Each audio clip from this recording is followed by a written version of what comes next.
Vocês podem imaginar como é difícil para mim agora continuar, não é?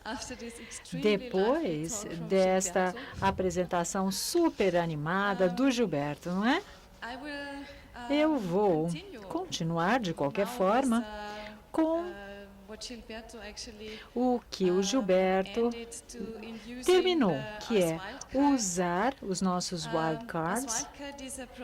Este é um projeto que nós desenvolvemos na ARS Eletrônica, Ars Electronica, que é uma ferramenta de documentação, de workshop, de mediação, é uma ferramenta de participação que nós usamos e desenvolvemos para as nossas exposições externas.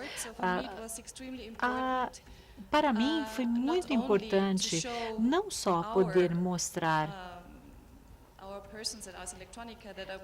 a equipe que trabalha em Linz da Ars Electronica, e eu sou a pessoa que viaja, não é? Que mostra o nosso trabalho, mas nós temos outras pessoas e temos que explicar o que eles estão fazendo. E assim como o Wildcard, nós temos uma plataforma que mostra às pessoas o que estamos fazendo em outras regiões do mundo, em Xangai, em Singapura e agora em São Paulo também.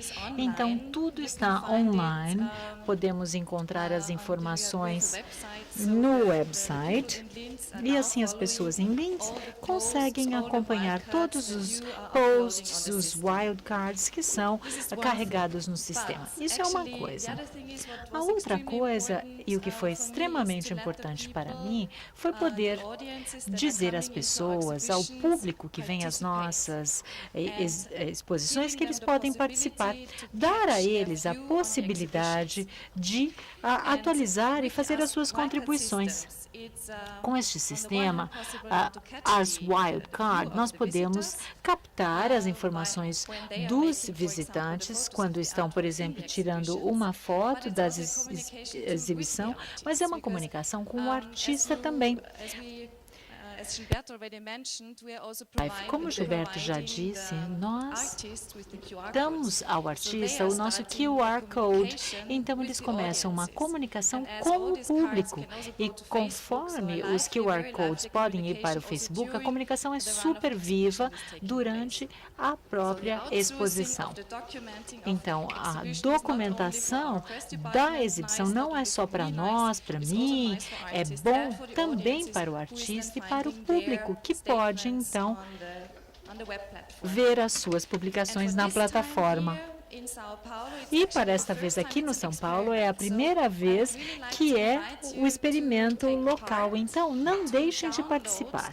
Façam o download do aplicativo, que é gratuito, no iTunes ou no Google Aplicativos. O download é grátis, então, e você pega um dos códigos que tem aqui nesta sala e facilmente vocês podem tirar as fotos, fazer contribuições, mandar as suas imagens. E é isso que eu acho extremamente importante nesta conferência, porque nós estamos também ilustrando os tópicos. E é muito importante não só descrever os tópicos, nós temos que ilustrá-los também, porque isso é alguma coisa para a qual nós temos uma linguagem comum em todo mundo. Nós temos duas estações lá fora. Eu não quero me focar somente como trabalha esse wildcards, porque eu acho que o melhor é que vocês tentem por conta própria. É muito fácil. Os ícones, nós temos só 5 ou 6 ícones que explicam tudo de forma super clara, como usar. E a única coisa que eu sempre reforço quando explico é que você clica na exposição se quiser que aquele wildcard esteja na plataforma. E se houver perguntas, fiquem à vontade, viu? Eu posso discutir também durante a apresentação, tá? Podem me atrapalhar, hein? Se quiserem perguntar, basta interromper. Fazer um arquivo significa selecionar, manter, preservar, organizar, traduzir, transferir, avaliar, colocar em contato, salvaguardar, assim como oferecer acesso. Os arquivos nunca estão completos. Normalmente, eles estão expandidos E uma consulta é essencial para que os arquivos realmente atendam o seu objetivo. Então, as consultas aos arquivos são parte do processo. Será que o procedimento da internet segue esses mesmos princípios? Os arquivos são configurados para reunir o conhecimento de uma determinada área do mundo. A internet, vista como um Uber-arquivo, ele oferece informações no nível metalinguístico e, assim, o termo Uber, que em espanhol quer dizer mega, e, ao mesmo tempo, quer dizer sobre e acima de tudo. Mas, obviamente, nós temos que identificar os fatos e as circunstâncias. O que nos é apresentado aqui e de onde vêm essas informações. Quem contribuiu, quem postou o seu material, quanto tempo ele tem. Nós nos confrontamos também com perguntas como dessa natureza quando usamos os arquivos. Então, parece que há uma pergunta que é ainda mais importante do que estes pontos que eu acabo de mencionar. A pergunta central levantada por este arquivo Uber, que é a internet, uma vez que foi desenvolvido na rede, é como contribuir, como ele pode contribuir para o conhecimento. Vou lhes dar um exemplo. Sem falar ou elogiar a Wikipedia, quando nós consideramos o papel de participação na internet, a primeira coisa que nos vem à mente é exatamente a enciclopédia online. E este exemplo nos mostra o quanto a participação bem-sucedida pode se mostrar e, ao mesmo tempo, mostrar os limites da participação. Desde fevereiro de 2012, 500 milhões de indivíduos mensalmente acessaram a Wikipedia e acessaram 18 trilhões de artigos. Quando a Pre-Ars Eletrônica começou a honrar estas comunidades eletrônicas em 2004, a Wikipedia tinha participação na primeira categoria com um trabalho que chamava-se Word Starts With Me. E um artigo que foi utilizado fazendo uma referência política da Wikipedia e em função da grande diversidade da contribuição e da predisposição, origens em todo o mundo, percebeu-se que havia um esforço consciente para gerar um conhecimento neutro, sem nenhum tipo de viés. No entanto, em 2011, um projeto de pesquisa realizado pela Oxford Internet Institute mostrou que a Wikipedia faz a propagação e a disseminação de uma imagem muito mais europeia do mundo. Mostra a diferença entre o Sul e o Norte. Muitos artigos contribuem para a Wikipedia, foram artigos que vieram exatamente da Europa, depois dos Estados Unidos, 342, não sei se conseguem ler bem, seguidos pela Ásia, 125 mil, da Oceania, da África, 28 mil, da América do Sul, 27 mil, e da Antártica, 8 mil. Várias comparações da Enciclopédia Britânica e da Wikipedia revelaram padrões de qualidade semelhantes, mas a Wikipedia é mais rápida e cobre o nosso mundo num cenário muito mais amplo. Vários anos passam até que uma enciclopédia impressa seja revisada, ao passo que os erros na Wikipedia são reconhecidos muito mais rápido e podem ser corrigidos em 2 minutos, de acordo com o que dizem os especialistas, o especialista austríaco e instrutor da Universidade Victor Meyer Schörberg, de Oxford. Se nós considerarmos o fato de a Wikipedia consiste principalmente de contribuições europeias e norte-americanas que fazem o trabalho administrativo da Wiki e olharmos no mapa a produção e a disseminação de conteúdo gerado pelo usuário no Google é feito principalmente nos Estados Unidos e muito menos na Europa, principalmente na Alemanha, Holanda e na Noruega, e também do Japão. Então, a imagem que nos surge fica claro que as imagens e as definições de validade geral estão sendo produzidas por esses conteúdos. Artistas, a Galia Ofri e o Moshe Zeraviv, que é um casal de Tel Aviv, em Israel, lidaram exatamente com essa questão. Não só queriam identificar quais as informações visuais das enciclopédias online eram sendo usadas, mas desde 2010 eles têm também investigado como e por que as ilustrações na Wikipedia são discutidas e, então, retidas ou descartadas.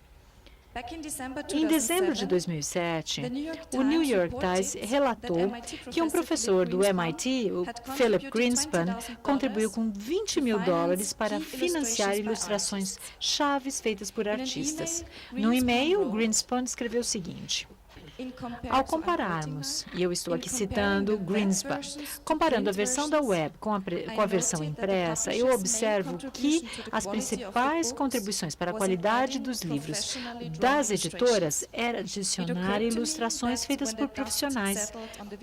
E eu percebi que quando a poeira baixasse na Wikipedia comparada com a britânica, a conclusão seria: a Wikipedia é muito mais atualizada, mas a britânica tem melhores ilustrações. Assim, essa iniciativa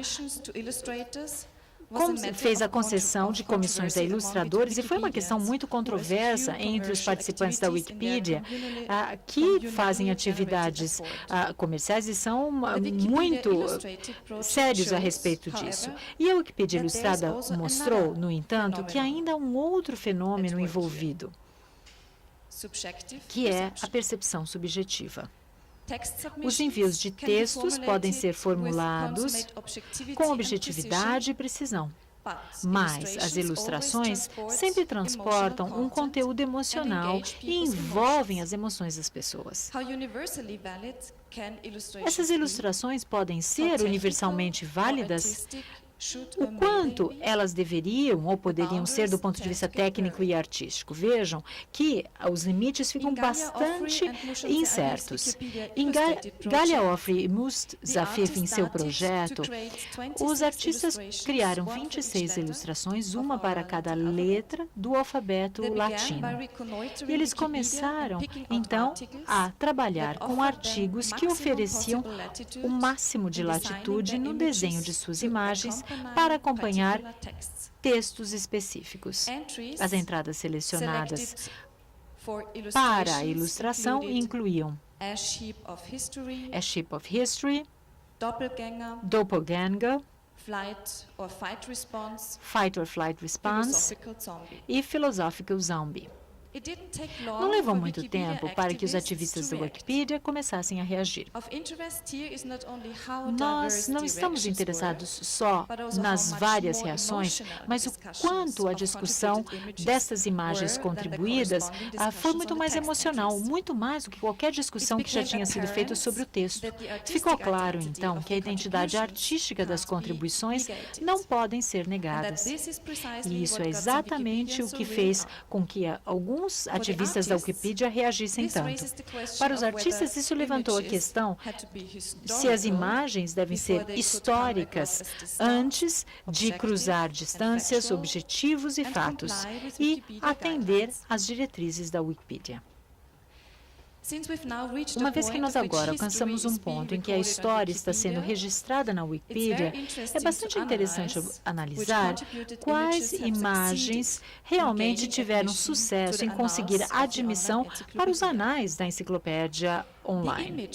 A imagem de Galia Ofri e de Moshe Zeraviv pode ser encontrada ilustrando o idioma inglês. Um artigo sobre Doppelganger na Wikipedia e na página em espanhol também. Mas há um artigo sem ilustração na Wikipedia neste mesmo assunto na Alemanha, o idioma em que essa palavra foi mais amplamente disseminada. E o mesmo vale para as suas contrapartidas em outros idiomas. Uma vez que a Wikipedia é categorizada por idiomas e não por regiões, o que, na verdade, eu considero um modelo experimental muito interessante para a apresentação do conhecimento do mundo. Eu também chequei o artigo em português, que eu encontrei que não estava acompanhado de imagem. No artigo em francês, eu vi um ícone que se refere ao teatro. Nos artigos em russo e ucraniano, os artigos apresentam uma fotografia do Harry van der Heyder, de 1895, do ator inglês Richard Mansfield, que se tornou famoso e com bastante sucesso quando trabalhou no Estranho Caso do Dr. Jekyll e Mr. Hyde. Essas são evidências bastante impressionantes e nós poderíamos ficar horas comparando as imagens usadas para ilustrar o mesmo termo nos artigos da Wikipedia em diferentes idiomas. Um exemplo comparativo final é a ilustração que acompanha É exatamente a ilustração que acompanha o artigo da Wikipedia tcheca sobre este assunto, que é um desenho de um homem sem roupas, numa imagem que está em relevo numa placa de ouro na espaçonave Pioneer 10 e 11, que foi lançada em 72. O objetivo dessa placa era mostrar aos alienígenas as informações sobre os seres humanos e a localização do planeta Terra.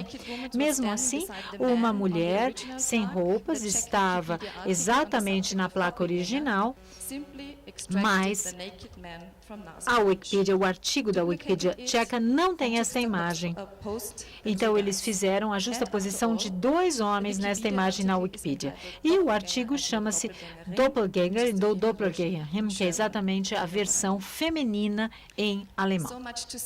Bom, basta de imagens. Isso define o nosso mundo. O que isso quer dizer? Artistas como Galia Offrey e Mushan Zeraviv nos mostraram que há regras do jogo e regras da internet. Elas nos limitam até certo ponto. No entanto, há um espaço ainda livre para as contribuições. E, de acordo com Geert Loven, nós precisamos de contribuições artísticas e criativas para a desconstrução e reformatação dos verdadeiros fundamentos da nossa sociedade atual na rede. O idioma falado ou lido é uma grande limitação para a colaboração e participação das pessoas, mas nós precisamos de mais imagens e ilustrações. Precisamos criar experiências e traduzir as informações visualmente. Se a era da informação se originou com pessoas como Otler e Wells e levou à democratização do conhecimento, oferecendo cada vez mais acesso às informações, atualmente nós nos deparamos na era da participação. Nós podemos codeterminar quais são as contribuições nos servidores mundiais, qual é o resultado e como é feito. Este é um direito e um privilégio dos nossos tempos. E mesmo com o conhecimento de que nós não somos proprietários dos servidores em todo o mundo, e eu devo dizer que há uma expressão em alemão